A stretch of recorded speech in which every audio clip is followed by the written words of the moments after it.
जिस तरह से अभी पॉलिटिकल इक्वेशन चेंज हुई है कर्नाटका में, मेरी किसी से बात हो रही थी, वो ये बता रहे थे कि इस बार चुनाव में अगर कोई पार्टी जिसको सबसे ज़्यादा फायदा होने वाला है वो है जेडीएस। जेडीएस का वोट शेयर भी बढ़ेगा और अगर अलायंस में तो है ही वो बीजेपी के साथ, अगर सीट्स जितने भी होंगी उसमें बहुत अच्छा परफॉर्म जेडीएस करने वाली है। ये बताओ डीके शिव कुमार और यार एक का ही फायदा होगा, या तो डीके शिव कुमार का फायदा होगा या कुमारस्वामी का फायदा होगा, दोनों को एक साथ फायदा नहीं हो सकता क्योंकि वोट एक ही है। ये बेसिकली डीके शिव कुमार कोशिश कर रहे हैं कि पिच जो है पानी छिड़कते रहो 2 साल तक, ताकि जब बैटिंग का टाइम आए 2028 में तो उनके लिए पूरी तैयार हो। वोट भी तो इसी वजह से कांग्रेस को वो कलिका का मिला, मैसूर बेल्ट जो है आपकी तरफ इसलिए शिफ्ट हुआ क्योंकि उनको उम्मीद था डीके जो है मुख्यमंत्री बनेंगे और अब बन गए। तो अब तो और जेडीएस के कितने चांसेस हैं सीएम बनने के, वो भी उनकी कम्युनिटी को रियलाइज करवाया जाएगा डीके शिव कुमार द्वारा। एक चीज और मैं उनकी बात से मुझे ध्यान आता है, जैसे उन्होंने एग्जीक्यूट किया ना खुद को, पेशेंस बहुत जबरदस्त ट्रिक है डीकेएस के पास। मैं 2018 की कहानी है, उस वक्त नॉर्थ इंडियन रिपोर्टर्स के लिए डीके शिव कुमार के दरवाजे उतने नहीं खुले होते थे और बड़ा अलग तरह का एक ऑरा वहां क्रिएटेड रहता था। मैं उनके घर गया था इंटरव्यू लेने के लिए। ये सफदरजंग वाले? नहीं वहाँ बैंगलोर। अच्छा बैंगलोर। हाँ। तो बड़ा पॉश इलाका है जहाँ उनका अपना पर्सनल घर है। तो सारा काम वाम निपटाने के बाद उनके स्टाफ ने बताया कि अमित हैं, ऐसे ऐसे आए हैं, उनका गाड़ी में इंटरव्यू होगा। गाड़ी में बैठा मैं, एक सवाल मैंने जानबूझ के उनको ट्रिगर करने के लिए पूछा था, आज मैं बोल रहा हूँ यहाँ पे। उन्होंने कहा कि people respect me, that is why they vote. उनका लोग आपको रेस्पेक्ट करते हैं या आपके और आपके भाई से डरते हैं इसलिए वोट डालते हैं? ये बहुत डेलिबरेट ट्रिगर करने का सवाल था। उन्होंने मुझे देखा, स्माइल किया अपने अंदाज में और कंधे पे हाथ रखते हुए कहा कि आप नॉर्थ इंडिया से आए हैं, साउथ की पॉलिटिक्स अलग तरह से काम करती है। फिर मैंने एक और बटन दबाने की कोशिश की। तुम्हारी भी खत्म नहीं हुई वो खुजली और चुल जो थी तुम्हारे अंदर के, एक और पूछूंगा।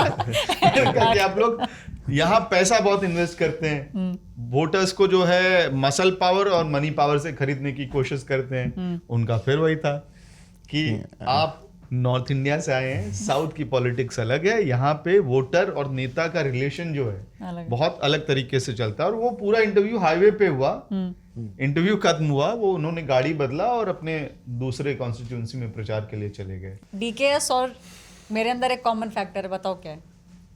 डीकेएस और आप में एक कॉमन फैक्टर है? सोचिए, बता। अच्छा सबके लिए ओपन है, बताइए। वो डीकेएस है, आप एपी हो। ओह माय गॉड, इतना गंदा ना पीजे। सनशाइन जो है सेम है? बिल्कुल भी नहीं। सनशाइन उनकी डॉटर का नाम क्या है?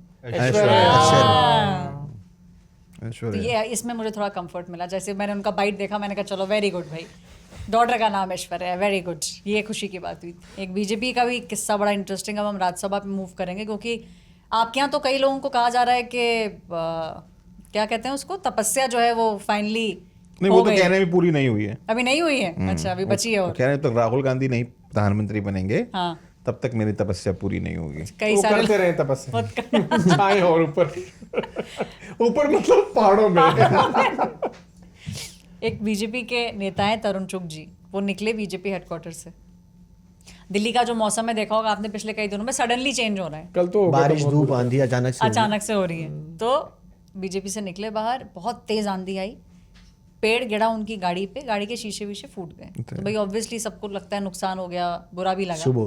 शुभ हो गया क्योंकि शाम तक लिस्ट आ गई राज्यसभा की और राज्यसभा नॉमिनेटेड रहे तरुण चुग जी। अब नहीं, ये कहा जाता है शीशा टूटना शुभ होता है, इसलिए मैं अपनी गाड़ी पेड़ नीचे खड़ा करके आया हूं। आज ही घर के सारे आज ही घर के सारे तोड़ने पड़ेंगे लगता है। अपनी गाड़ी पे आप उनकी पेड़ के नीचे खड़ा करो। पंजाब वाली तपस्या उनकी पूरी हो गई? नहीं हो गई पंजाब वाली तपस्या उनकी पूरी। क्या चल रहा है पंजाब में, आने वाला इलेक्शन? नहीं, पंजाब वाली तपस्या तो पूरी हो गई, लेकिन अब आप ये सोचिए कि तरुण चुग जो है वो राज्यसभा सांसद बन गए, विनोद तावड़े राज्यसभा सांसद बन गए, रवनीत सिंह बिट्टू को इस बार उनको एक्सटेंशन नहीं मिला, जॉर्ज कुरियन को नहीं मिला। आप सोचिए पंकज चौधरी अध्यक्ष हैं, साथ साथ हर्ष मल्होत्रा दिल्ली के अध्यक्ष बन चुके हैं। तो अगला 1 से 1.5 हफ्ता इतना क्रूशियल होने वाला है बीजेपी के लिए।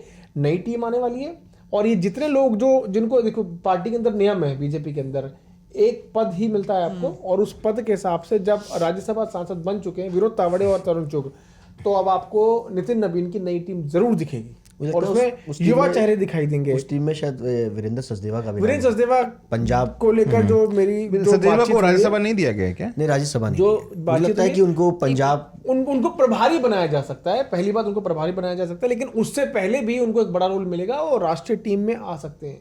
क्या होता है ना कि दिल्ली में दिल्ली बीजेपी हर हफ्ते प्रचंड आक्रोश रैली करती थी, हर हफ्ते प्रचंड आक्रोश, प्रदर्शन, महाप्रदर्शन। प्रदर्शन नहीं होता था भाई, महाप्रदर्शन। और 10 बजे का कॉल होता था, 11:30-12 बजे तक 100-150 लोग आते थे, अपना खाना पूर्ति वाला नारा लगाते थे और चले जाते थे। Cut to Virendra Sachdeva. मैं अपना एक्सपीरियंस बता रहा हूँ। 10 बजे का कोई आईटीओ पे प्रोटेस्ट कॉल दिया था दिल्ली बीजेपी ने। मैंने एसओपी लगाया कि भाई 10 बजे दिल्ली बीजेपी का कॉल है तो मुझे वहां 11-11:15 बजे तक चले जाना चाहिए। 11 बजे मुझे ऑफिस से फोन आया, अरे कहाँ हो, प्रोटेस्ट हो गया? बैरिकेड उखड़ गया, लोग वहां पे जो है चढ़े जा रहे हैं, वाटर कैनन चलने वाला है। मैं जब तक वहां दौड़ते दौड़ते पीछे से जो है वॉक थ्रू करते हुए गया तो मैंने देखा एक व्यक्ति का हाथ पकड़ के दिल्ली पुलिस खींच के डिटेन करने के लिए ले जा रही है। कौन था व्यक्ति? वीरेंद्र सचदेवा। वीरेंद्र सचदेवा। और प्रोटेस्ट खत्म हो गया मैं जब तक जो है वो कर रहा देखिए, था। वीरेंद्र सचदेवा ही एक ये ऐसे नेता डिफरेंस हैं, लेके आए थे वो नेता हैं जिन्होंने यमुना में डुबकी लगाई। किसी भी बीजेपी के नेता के अंदर वो हिम्मत नहीं थी कि यमुना के काले पानी में, जिसमें से जिसके बाहर आप खड़े हो जाएं इस यमुना के पास में तो आपको नाले जैसी बदबू आती थी, वहां पर आप जाके उस पानी के अंदर डुबकी लगाएं। अच्छा, डुबकी लगाए, पिया नहीं, वो वरना भर्ती हो जाते। नहीं, उसके बाद वो गए नहीं हॉस्पिटल, तबीयत खराब हुई कई थी। दिनों तक एडमिट रहते। सचदेवा जी का किस्सा सुनाता हूँ। पहला उनका प्रोटेस्ट था जंतर वहाँ पे ट्रॉमा सेंटर के पास, तो कार्यकर्ताओं को पुलिस ने रोक दिया बैरिकेड करके भी आगे नहीं बढ़ना, और ऐसा धक्का दिया कार्यकर्ताओं को। वीरेंद्र सचदेवा ऊपर चढ़े ट्रक पे, पुलिस को मैं बता रहा हूँ अगर मेरे कार्यकर्ताओं को हाथ लगाया तो मैं पूरा बैरिकेड तोड़ दूंगा। पुलिस ने फिर धक्का दिया, कह रहा ट्रक स्टार्ट करो, तोड़ दो बैरिकेड भाई साहब।